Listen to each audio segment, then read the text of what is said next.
नमस्कार मित्रांनो, स्वागत आहे तुमचं सूरज मुलानी ब्लॉग या आपल्या यूट्यूब चॅनलमध्ये। तर आत्ता आपण आहे रत्नागिरीमध्ये। तर पाठीमागच्या व्हिडिओमध्ये तर तुम्ही बघितलंच, गोव्यामध्ये होतो आपण आणि गोव्यामधून परत आपण आलो मालवणला आणि मालवण कंप्लीट झाल्यानंतर पुढं आता आपण रत्नागिरीत आलो। गणपतीपुळेच्या दिशेने आपण निघालेलो आहे मित्रांनो। तर गणपतीपुळेला जाण्यासाठी रात्री आम्हाला इथं यायला 10-11 वाजल्या होत्या।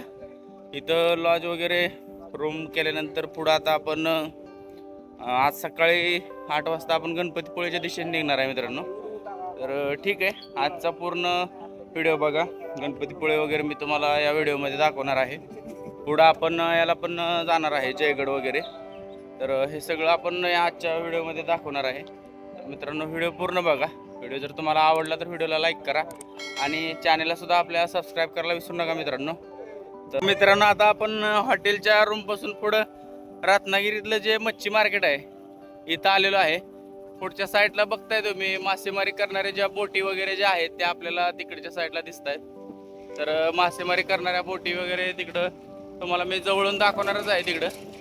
पण आता इकडच्या साईडला मासे कसे आहेत किंवा मासे कोणते कोणते मासे मिळतात हे इथं तुम्हाला मी या व्हिडिओमध्ये दाखवणार आहे।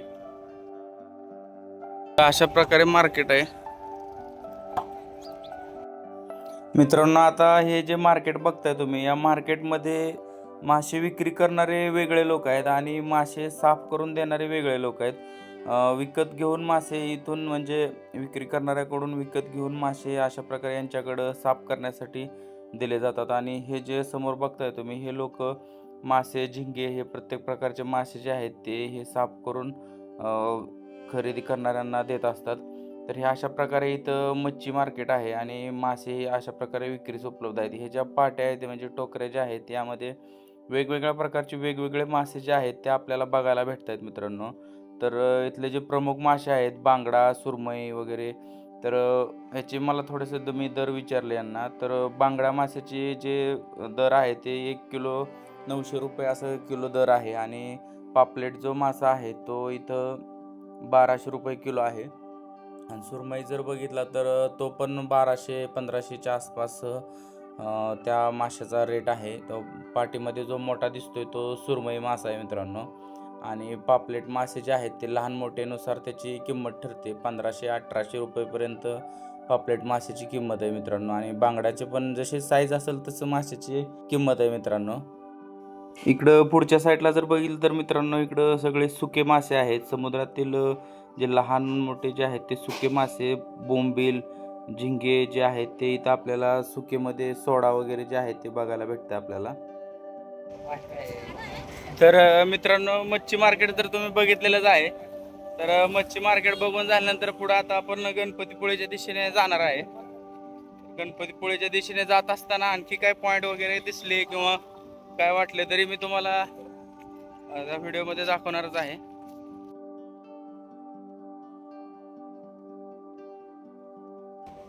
तर मित्रांनो, आपण रत्नागिरीतून आता आपण गणपतीपुळेच्या दिशेने चाललेलो आहे। मच्छी मार्केट वगैरे तुम्ही बघितलंच। तर आता थोडासा नाश्ता वगैरे करायचा आपण थांबलेलो आहे। तर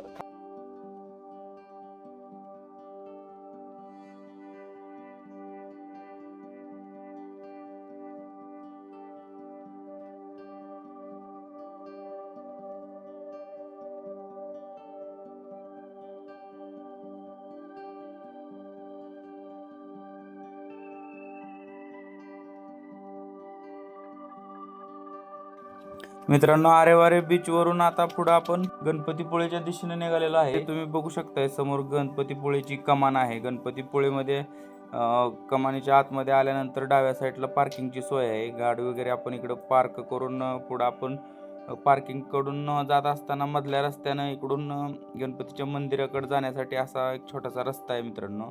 समोरच मित्रांनो गणपतीचं जे आहे ते मंदिर तुम्हाला दिसतंय। तर गणपतीच्या मंदिराच्या समोर असं शेडनेट केलेलं आहे। भरपूर ऊन असल्यामुळे थोडीशी सावली वगैरे केलेली आहे। तर मंदिराच्या आतमध्ये कॅमेरा, मोबाईल असं काही जास्त अलाउड नाही आहे तुम्हाला, तरी पण मी थोडंसं आतला सीन दाखवतोच। तर गणपतीचं जे आहे ते मंदिर समोरच्या साईडला दिसतंय मित्रांनो।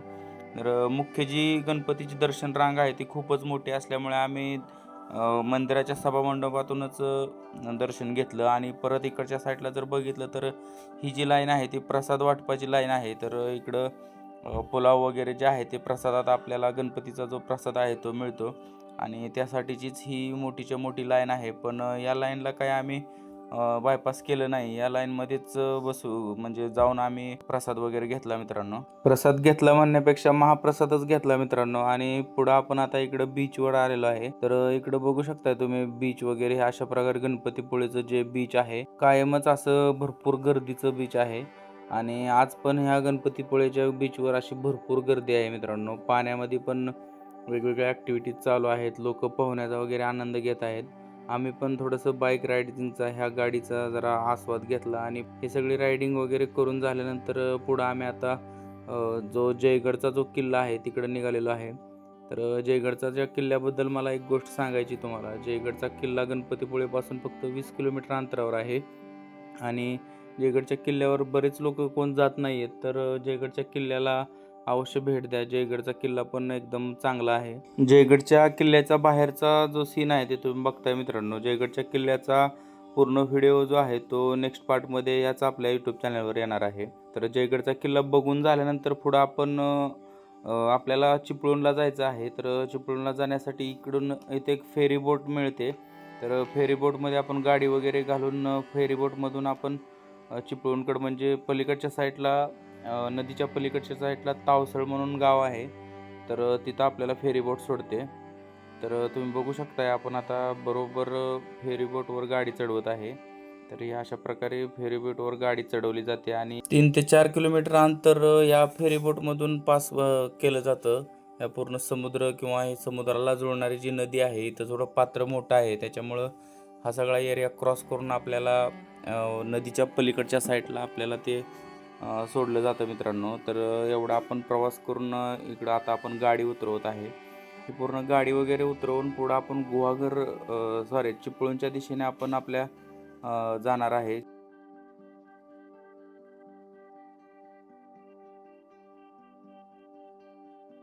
तर मित्रांनो अशा प्रकारे ही कोकणातला गणपतीपुळेचा हा जो व्हिडिओ आहे तो कसा वाटला मित्रांनो हे मला तुम्ही कमेंटमध्ये सांगा.